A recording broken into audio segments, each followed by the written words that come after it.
before we get to Impact Wrestling on Spike TV, I want to remind everybody to check out the petition I put together in the description. Get Jake the Snake Roberts into the 2014 WWE Royal Rumble. The man really deserves it. He's worked very hard. He says he wants it, and I think he deserves it. So, if you're a fan of Jake the Snake and you want to support a living legend who has done tremendous things in the last year or so to get himself in tremendous shape when you consider where he started with the help of DDP and Scott Hall, put your name down on the petition and let WWE know that you want to see Jake the Snake Roberts in the 2014 Royal Rumble. But now it's time for Impact Wrestling. We kick it off with a backstage segment with Aces and Eights ambushing Mike Tna as he comes into the building, and they say that Taz is taking back over his spot. Taz has not been doing commentary for the last 2-3 weeks, I believe. Contract negotiations kept him from participating in the commentary booth, but it's been Tna and Jeremy Borash doing commentary the last couple of weeks. And Taz says he doesn't like the way they've been portraying him, so he's taking over tonight. Aces and Eights taking over the booth. It should be an interesting plus. We got a tag team match tonight with Team 3D against the TNA World Heavyweight Champion Wes Sabin and a member of the Main Event Mafia. Not sure who it's gonna be, but that's on Main Event, and it should be interesting.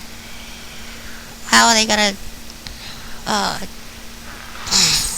how are they gonna solve the issue of Kurt Angle possibly, if he's on this show, may not be on next week's show, considering he's gone into rehab. But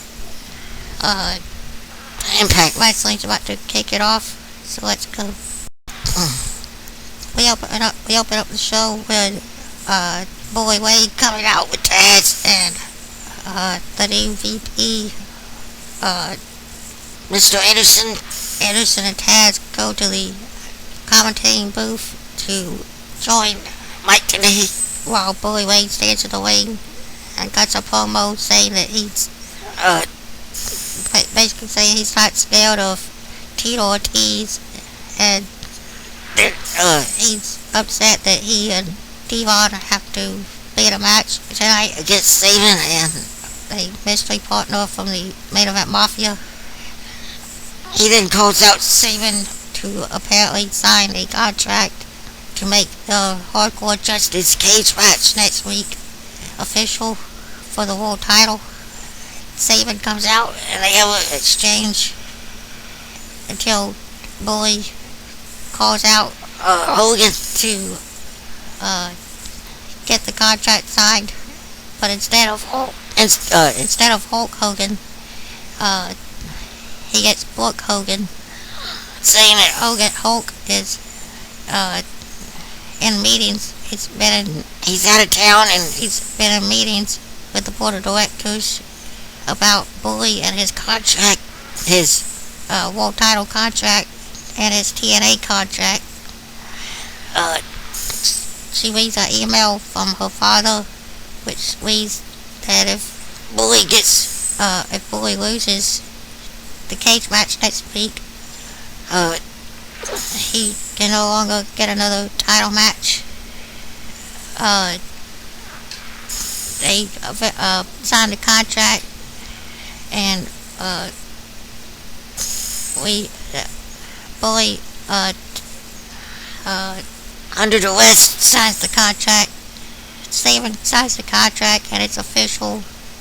Next week will be Hardcore Justice on Spike TV. Bully versus Saban for the world title, and it should be interesting.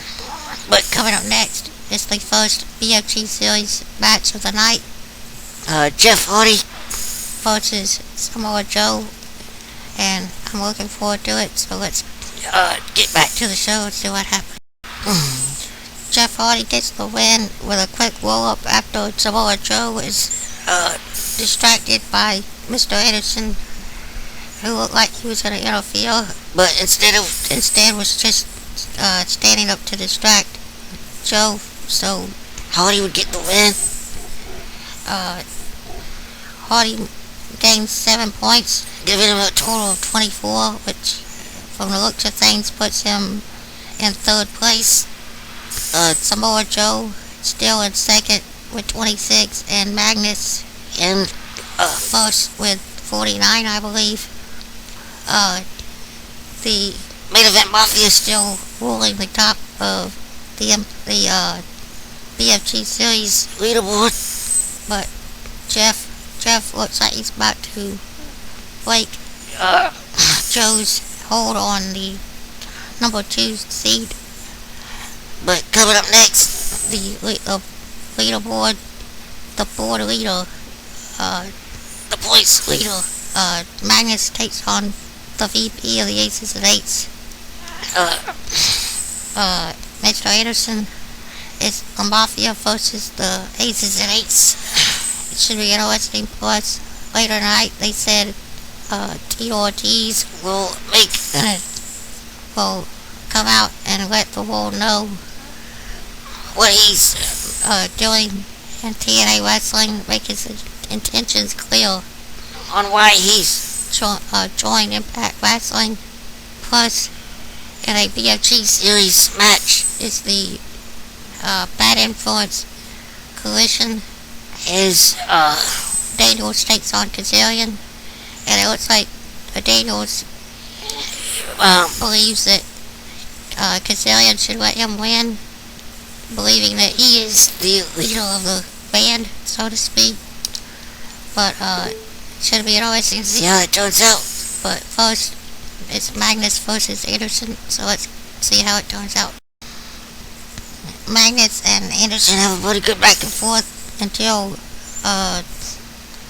Robert Wood comes out, and for seemingly no reason, he takes a chair to Mr. Anderson, causing a disqualification and costing Magnus 10 points, which, from my math, takes him down to 39 points, and he's still in the lead, but not by as much as he was. What's Wood's objective here? What's Wood's objective here? I mean, he has cost Wood. He has cost Magnus 10 points. Plus, he gave Anderson not sure how many points, but he gave him a couple points in the BFG series. Anderson moves up, and Magnus moves down slightly, but he's still in the lead. Magnus is still in the lead, but it's Wood trying to turn it. It's Wood trying to, in his own way, turn face. There's all some kind of plan to move himself up. We'll see how this turns out in the rest of the show in the coming weeks, but in the PFG series. But we still got more Impact to go, so let's get back to it. Bobby Roode says his actions in the last match were just purely selfish on his part. He's currently sitting at 7 points in the BFG series, and he just took away 10 from the leader of the pack. And he says that it's not over. That's not the last you'll see of him. So I'm guessing he'll do something else later tonight, possibly costing more people in points in the BFG series. But coming up next, the Huntington Beach bad boy Tito Ortiz explains his reasonings for joining Impact Wrestling, and uh, surprising the Mafia and the main event Mafia and the Aces and Eights last week. That's coming up next, so let's go see what he has to say. Tito Ortiz comes out to explain why he's chosen to join Impact Wrestling, but instead of giving his reasons, he's interrupted by Kurt Angle, who comes out and basically lets him know that he respects everything he's done in UFC and MMA, but he's now in Kurt Angle's world, and if he gets in his way, he better not get in his way. I'm paraphrasing, but then they both say that they respect each other, and but Angle says he better stay out of his space. But then Bully Ray comes out and says that he doesn't respect either one of them, and he would come out there and beat up both of them. But in his opinion, it would be too easy. But not really sure this is going. But surprised to see Kurt Angle on the show. But I'm guessing this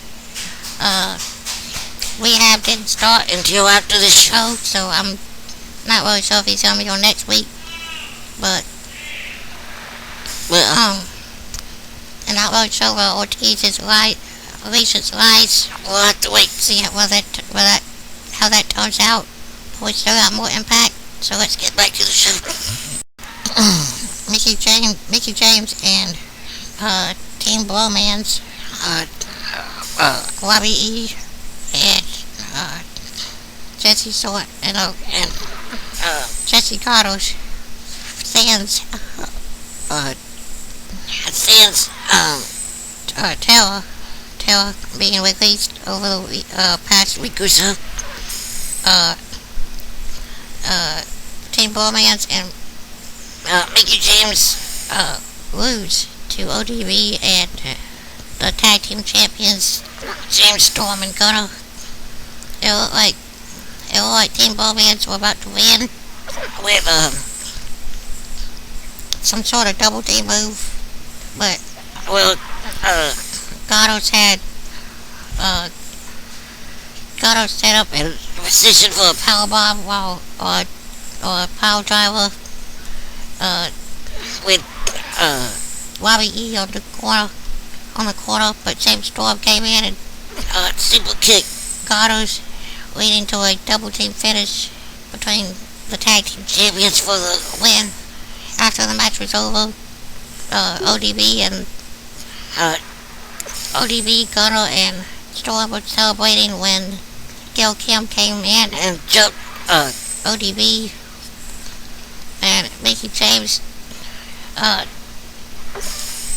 when it looked like ODB was gonna come back, Mickie James hit her with the belt and basically took credit for beating down ODB, even though all she did was hit her with the belt after Gail Kim had already beat her down, and two, ODB didn't stay down for long, so I'm guessing we're gonna have some kind of match next week between Gail and ODB, or possibly a triple threat with including Mickie James for the Knockouts title, which should be interesting. But we still got more Impact. That's next week. We got more Impact to come, so let's go back. And the also coming up next is Kazarian and Christopher Daniels' Bad Influence collides. Will the friendship stay intact? Let's see how it turns out. The match with Christopher Daniels and Kazarian ends in a double count out, and it looked like they were having a very good back and forth match. with nobody really trying to cheat anyone. And, but it turned out it was all a plot between the two of them. And as they both stepped out of the ring and allowed both men to get counted out, which made it a draw, which I'm not sure if anyone got points. But after the match was over, Robert Wood came out with the chair like he did earlier tonight. But instead of attacking both men, he invited them inside the ring and declared that they are the new force that's going to take over Impact. And together they comprise 25% of the BFG series. And that by October, one of them will be in the Bound for Glory main event for the world title, and will be the next world heavyweight champion. I was kind of hoping that Austin and Ellie would be a part of this group, making it the dirty influence. But I guess we can only hope whenever Aries comes back on Impact that he joins up with them. But coming up next is the main event match. The main event of the night. Team 3D, Bully Ray and Devon versus the world champion Chris Sabin and a mafia member of his choice. Who's he gonna pick? Let's find out. The main event ends as like the Team 3D was gonna put Sabin through a table. Devon set one up in the corner, leaning against the post, the turnbuckle, when for Bully to charge it, Sabin push him through it, but instead Sabin dodged. Sabin dodged, and Bully drove himself through the table. Devon then got set over the top rope as Sabin low bridged him,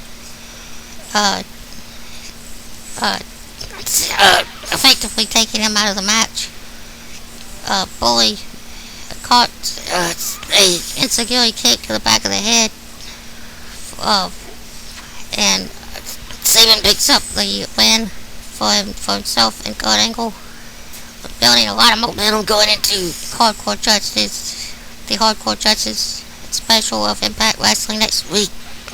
Also, on Hardcore Justice next week, it'll be a four-way ladder match with Jeff Hardy, Austin Aries, AJ Styles, and Kazarian for 20 points in the BFG series, plus the main event Mafia versus Aces and Ace. Well, the man getting banned will be gone from Impact Wrestling. I have an idea who it's going to be, but for those who don't, I'm not going to ruin it. But that's it for Impact tonight. I'll be back tomorrow for SmackDown and the rest of the next week for the rest of my videos. See you then.